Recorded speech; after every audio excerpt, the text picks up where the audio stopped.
हमारी सुंदरता तभी काम की जब सुंदर शिरोमणि प्रभु हमें स्वीकार कर ले। हे मरण धर्मा शरीर दीजेंगे तो क्या करेंगे, क्या करेंगे, क्या दे देंगे मरण धर्मा।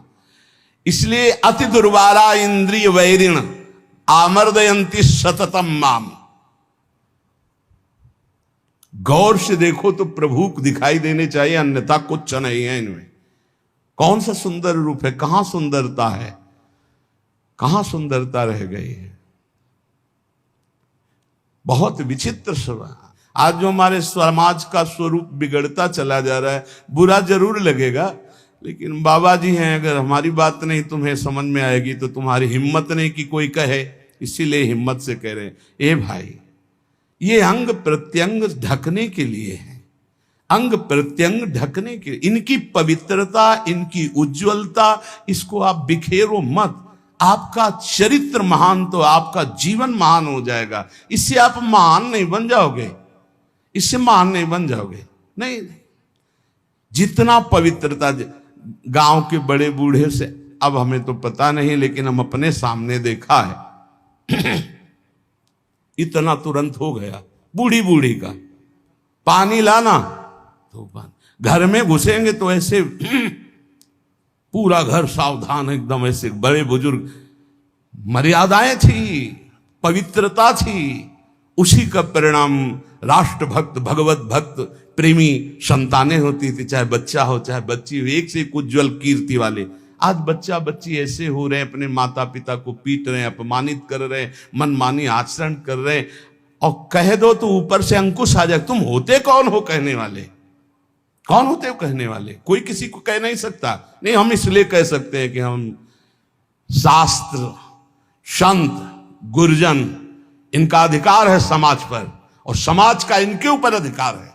अगर हम गलत हैं तो पूरा समाज विरोध कर सकते हो, और अगर तुम गलत हो तो हम पूरे समाज का विरोध कर सकते हैं। धर्म के मार्ग का उपदेश करने वाला धर्मेश, जो धर्म गुरु पर बैठा हुआ या उपदेश करता, अगर गलत है तो पूरा समाज उसका विरोध करने का अधिकार रखती है, और अगर वो समाज को सुधारने के लिए तो पूरे समाज का विरोध करने का वो अधिकार रखता है। ऐसा नहीं कि 10,000 एक पक्ष में हो गलत मार्ग में, तो वो अकेला ब्रह्म ऋषि 10,000 का विरोध कर सकता है। धर्म शास्त्र ऐसा आदेश करता है। आप विचार करके देखो, भगवान श्री राम जी को आदेश हुआ, तापस वेश विशेष उदासी, 14 वर्ष राम वनवासी। भगवान नंगे पैर सारी, लेकिन कैसी मर्यादा से सिया जी को, जहां नाव पे चढ़ाना है तो सीय चढ़ाई चढ़े रघुराई। आगे जानकी जो हर व्यवस्था, हर सोच, थोड़ी सी चूक जानकी जी की तरफ से लीला विस्तार के लिए लक्ष्मण जी को उपस्थित वचन दिला के गए थे कि एक क्षण के लिए जनक नंदिनी को अकेला मत छोड़ना, पर जानकी जी ने जाओ, राम जी संकट में, दोनों का काल के भी महाकाल का संकट कौन, माता आप ऐसे वचन मत बोलो। तो उनका, आप मुझे समझ में आ रहा है भगवान कोई लीला करना, ऐसे रेखा खींची और कहा मां इस रेखा को क्रॉस मत करना, इस रेखा को किसी की सामर्थ्य नहीं त्रिभुवन में कि क्रॉस करके आपको छू ले। लेकिन लक्ष्मण रेखा को पार हर समय। तो आप इन बातों पर ध्यान दीजिए। रामचरितमानस की कैसी पोशाक होनी चाहिए, कैसी व्यवस्था होनी चाहिए, कैसी चाल ढाल होनी चाहिए, हमारा जीवन कैसे मंगलमय हो सकता है। उस पवित्रता का ही प्रभाव था कि इतना त्रिभुवन को भयभीत कर देने वाला रावण जानकी जी के सामने नेत्र नहीं मिला सकता था, और अशोक वाटिका में जाके रखा, बार बार मनाता रहा, और जब उठाया था तो ऐसे नहीं उठाया था, सीता चरण बंदी सुख माना। हे जगत जननी, मैं जानता हूं यद्यपि मैं जो कृत्य कर रहा हूं अपने विनाश के लिए, अपने मंगल के लिए कर रहा हूं, पर मैं जानता हूं कि आप कौन हैं, इसलिए मेरा प्रणाम स्वीकार करें। और जब तक आप लंका नहीं पहुंचते तब तक हम असुरों का उद्धार होगा ही नहीं, इसलिए हम अपने उद्धार के लिए आपको ले जा रहे हैं। और ले जाकर के अशोक वाटिका में रखा था, ना कि जहां महल में और रानियां थी वहां भी रख सकता था, लेकिन नहीं, शुद्ध अशोक वाटिका में। और राक्षसियों का पहरा, और त्रिजटा जी को जानता था, वो कोई साधारण नहीं था। जिस समय खर और दूषण मारे गए, सूचना पहुंची, खर दूषण मारे गए। अच्छा, खर दूषण मूषम बलवंता, मार सके को बिनु भगवंता। बिना भगवान के इनको कोई नहीं। भगवान आए तो भजन न होए तामस देहा। मैं राक्षसी स्वभाव का, तामसिक वृत्ति का हूं, भजन तो होगा नहीं। अब कैसे इनसे? अब इनसे मन वचन कर्म से बैर करूंगा और बैर के द्वारा परम पद प्राप्त। और ऐसा दृढ़ निश्चयी कि जब गर्दन अंतिम में कटी तो कहा राम रन हतो पचारी। श्रद्धा से लई, बैर से पुकारा, कहा राम रन हतो पचारी। जिस समय जनकपुर में यज्ञ हो रही थी, धनुष यज्ञ, सब पहुंचे थे, ये भी पहुंचा, बाणासुर भी आए हुए थे, कुछ मांगलिक गुरु चर्चा हुई, क्योंकि दोनों के गुरु एक ही हैं, भगवान शिव। कहा आप भी तो धनुष उठाने आए? बोले नहीं। इस धनुष उठाने में कौन सी बात है? जब 20 बार कैलाश सहित भगवान शिव और पार्वती को उठा लिया तो उनका ये धनुष है।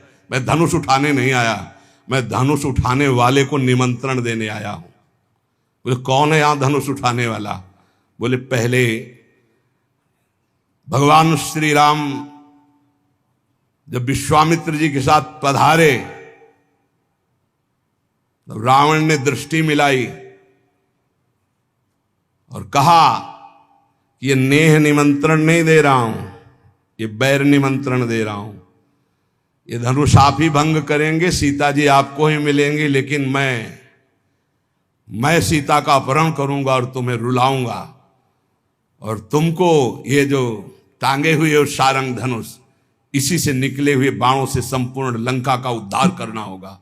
मैं यही कहने आया हूं। भगवान श्री राम से मानो इशारे में बात की और आरती की अजगौ की, और जनक से कहा इसका भंजन तो दूर रहा, इसको उठाऊंगा भी नहीं, ये मेरे गुरु का धनुष है। प्रणाम करके परिक्रमा करके दोनों चले गए थे। ये अतिरथी वीर बाणासुर और महान पराक्रमी रावण, ये ऐसे उठाए भी नहीं थे। ऐसा नहीं कि उठाने की चेष्टा की, नहीं, ऐसा नहीं, वंदना की, परिक्रमा की और चले गए थे। और भगवान राम को कहा था तुम्हें निमंत्रण देता हूं, आकर पूरी लंका का उद्धार आपको करना है, इसलिए सीता जी से ब्याह तो आप करो और वास मेरे यहां करेंगे, क्योंकि इन्हीं के चरणों के प्रताप से ऐसी अपावन लंका पावन होगी। उन्मत्त में वो कुरते योषित दृष्टि दुष्ट मदेरे, जो हमारा शास्त्र कहता है उसको ध्यान दो। कभी किसी भी माता बहन से बात करनी हो तो चरणों में देखे। देखो भगवान तो सर्वत्र विराजमान है। जिस समय भगवान ब्रह्मा जी ने सृष्टि रचना प्रारंभ की तो सनक सनंदन सनातन सनत कुमार प्रकट हुए, उनसे कहा सृष्टि रचो, बोले शब्द ही नहीं, ये शब्द ही नहीं, हमारी सृष्टि में ही नहीं, हमारे चिंतन में ही नहीं। हर समय समाधिस्थ हरिशरणम। फिर और ऋषि प्रकट किए, सब अपने स्वरूप में स्थित। तब फिर अपने शरीर के 2 भाग किए, एक में महाराज मनु और एक में शतरूपा।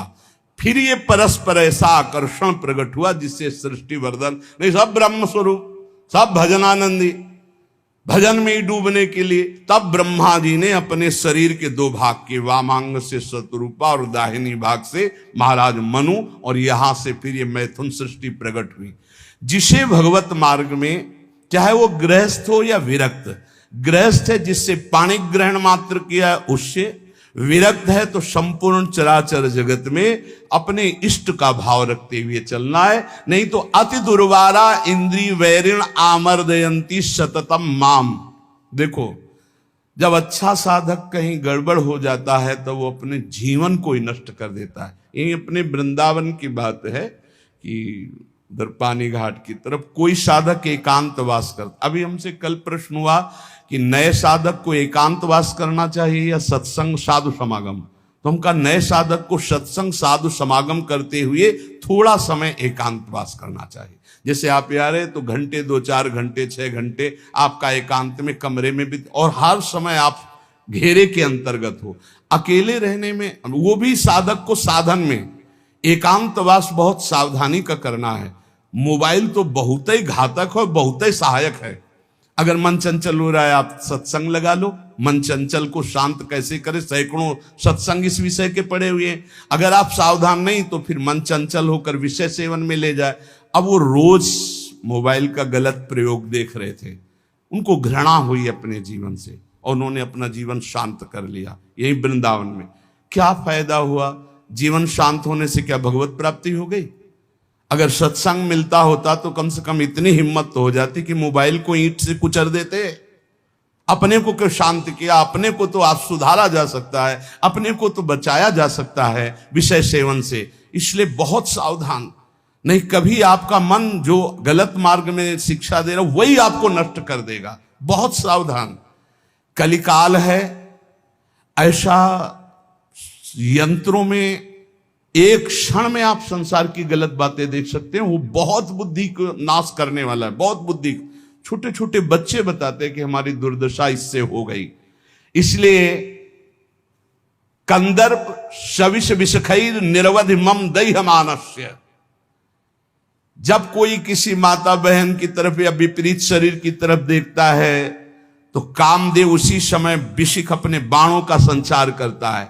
हाय, कैसे उसे शांति मिल सकती है जिसके हृदय को काम ने बेध दिया है, क्योंकि सतत चिंतन उसका चालू हो जाता है और बड़ी दुर्दशा हो जाती है, बड़ी दुर्दशा हो जाती है। मतलब इतना दुर्दशा और किसी विकार से नहीं होती जितनी काम विकार से होती है। इसलिए गोस्वामी जी ने भगवान से प्रियता के लिए मांगा है, काम ही नारी प्यारी जिम लोभी जिम प्रियदाम। तो उपासक सावधान रहे।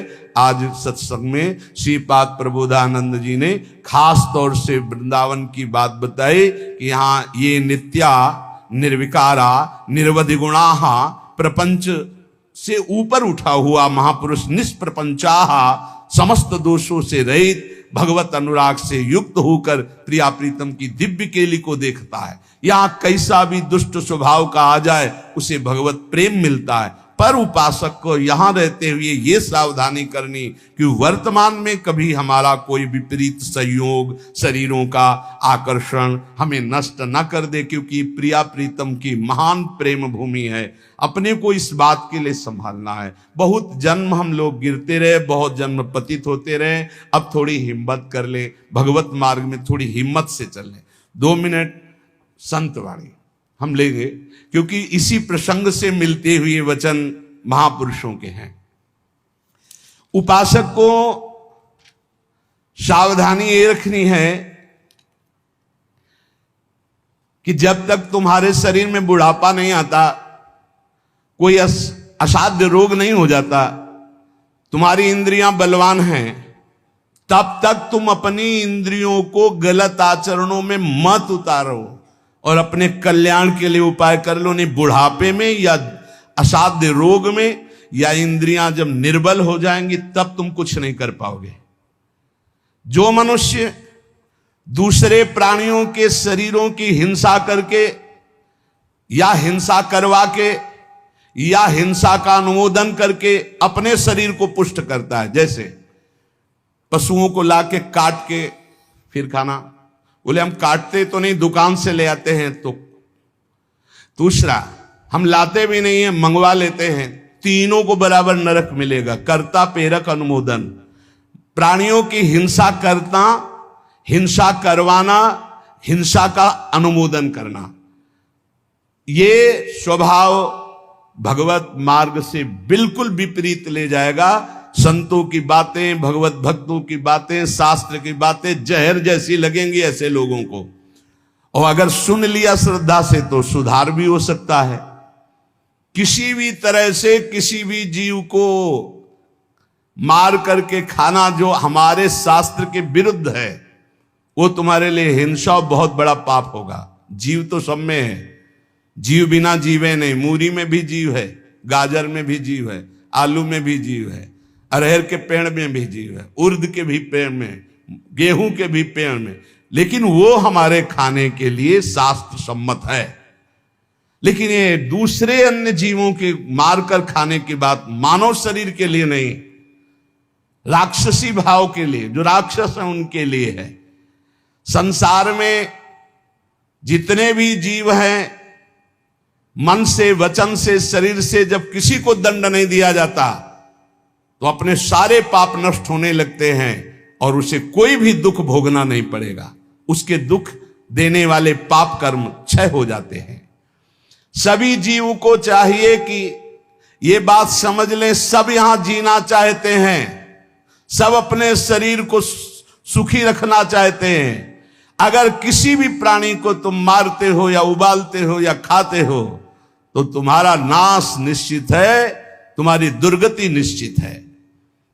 अपने स्वार्थ के लिए, काम से, क्रोध से, भय से यदि किसी को पीड़ा पहुंचाते हो, काम से, चार लोग मिलकर किसी के साथ ऐसा अभद्र व्यवहार करना या मार देना या ऐसा कर देना, तुम ये सत्य समझ लीजिए कि तुम्हारी दुर्गति पक्की है। ये महापुरुषों के वचन है। जो श्रेष्ठ, परोपकारी, निश्चय पूर्वक दूसरों के दुख को दूर करने की बात करने वाले हैं, वही मानव जीवन धारण करने का लाभ लेते हैं। क्रोध से, लोभ से, भय से या हास्य से भी पापकारी बात कभी मत करो। पाप वाली बात हंसी मजाक में भी मत बोलो।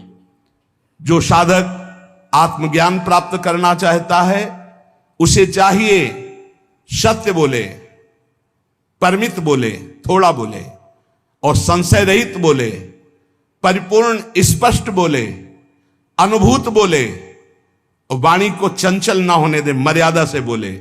ऐसा बोलने वाला साधु परमार्थ की उन्नति को प्राप्त होता है। सत्य बोले, थोड़ा बोले, संशय रहित बोले, परिपूर्ण स्पष्ट शास्त्र सम्मत बोले, जो बोले अनुभव से बोले, वाचालता रहित होकर बोले, वो परमार्थ का पथिक होता है।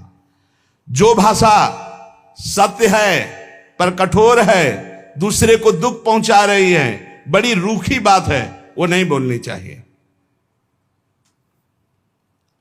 जिसे आत्मशोधन करना है उसे ब्रह्मचर्य रहना ही है, इसीलिए इसको शुरू किया। जिसे ब्रह्मचर्य रहना है उसे शरीर को चिकना बनाना, श्रृंगार करना, यह सब छोड़ देना चाहिए। काय को इसको अभी कुछ दिन बाद शरीर छूट जाएगा, फिर लकड़ी में जलेगा भाई। चाहे जितना इसे पाउडर लगा लो, चाहे जितना इत्र छिड़क लो, आग में जलेगा कुछ दिन। बोले कुछ दिन क्यों, अभी तो हम 30-40 साल ऐसे निकल गए। ऐसे अब पता नहीं 30-40 साल हैं कि नहीं है, ऐसे निकल जाएंगे। ब्रह्मा जी के यहां कमल की पंखुड़ी में जितने में सुई छेदो उतने में 1 वर्ष हो गया। अपने 100 वर्ष कितने हुए, 100 बार ऐसे ब्रह्मलोक में करे तो हो गया। अपने शरीर को ज्यादा श्रृंगार, सुख, सुविधा, प्यार मत दो। जितने से भजन बन जाए, धर्म बने, उतना ही दो।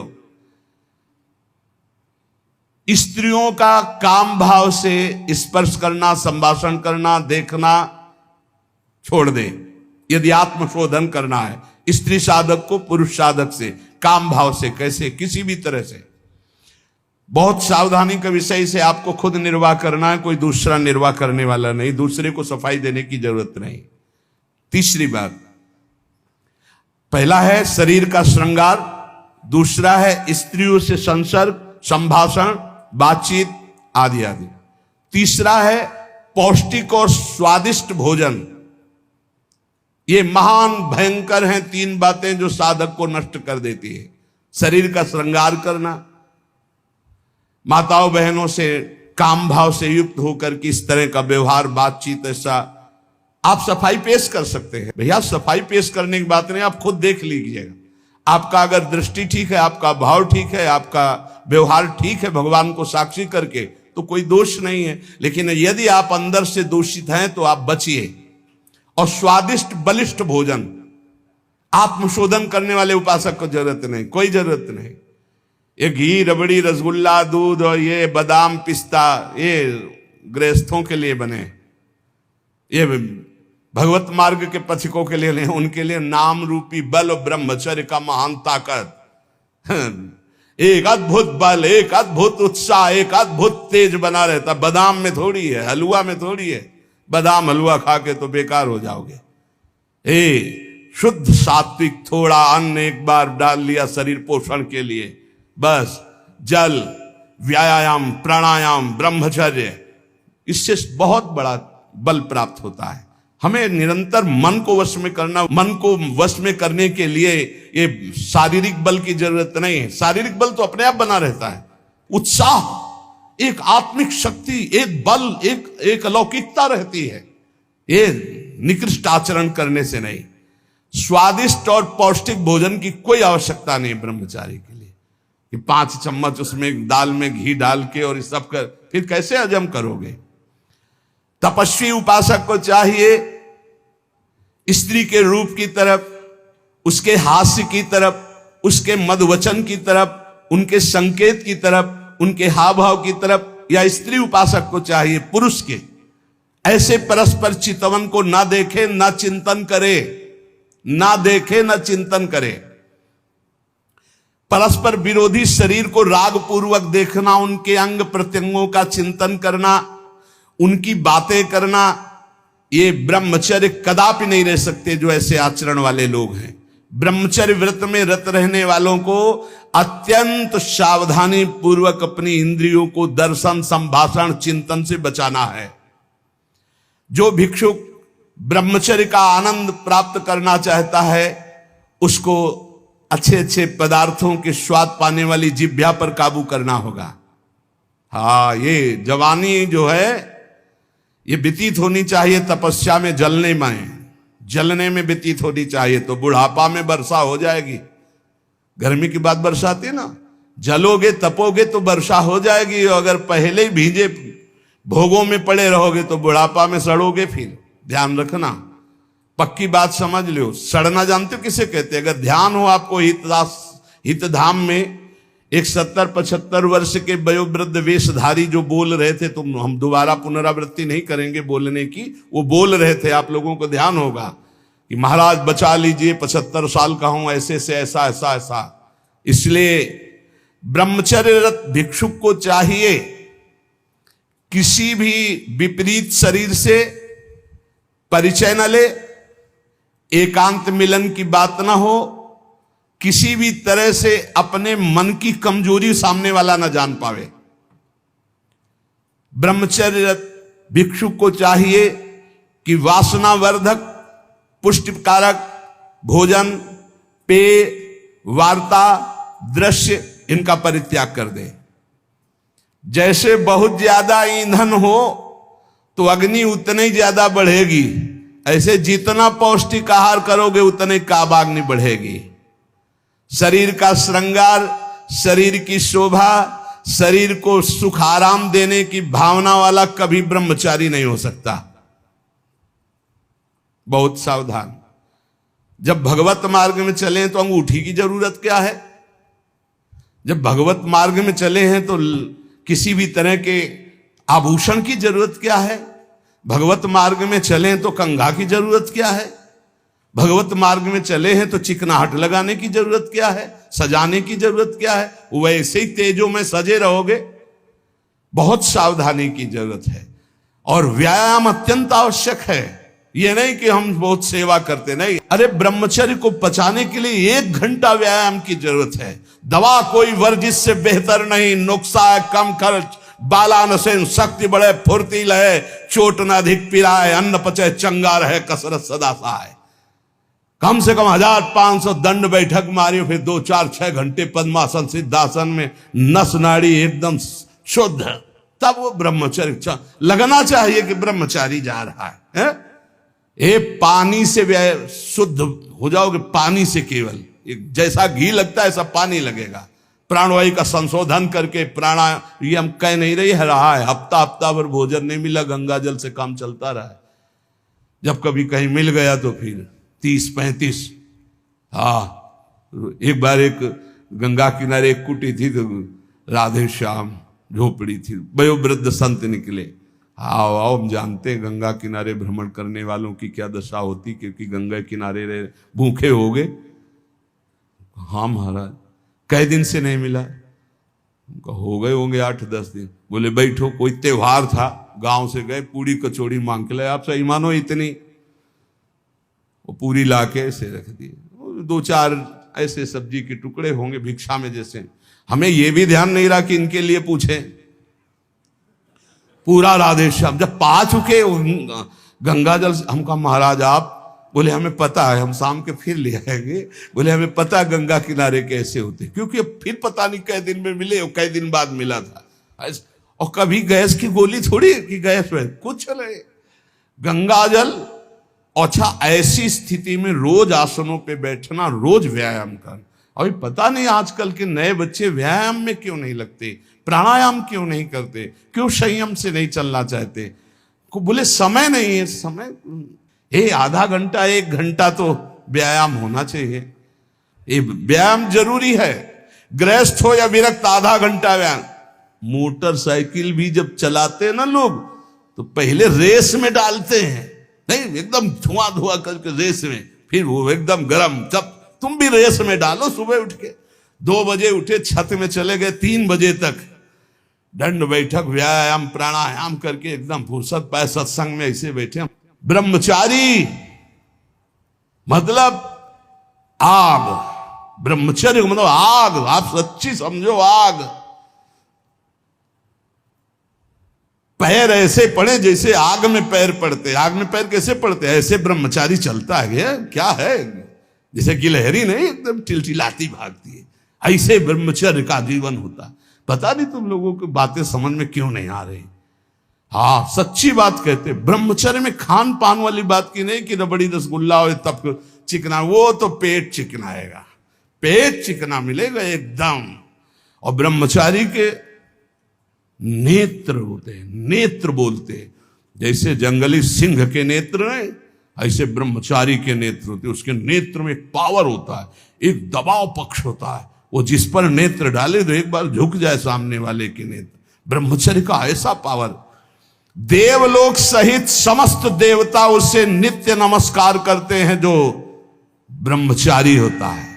जो भिक्षुक वीतराग शारीरिक और मानसिक ब्रह्मचर्य से परिपक्व, शारीरिक ब्रह्मचर्य और मानसिक ब्रह्मचर्य, मन और 5 ज्ञानेंद्रियों के द्वारा किसी भी विषय का धर्म विरुद्ध भोग नहीं।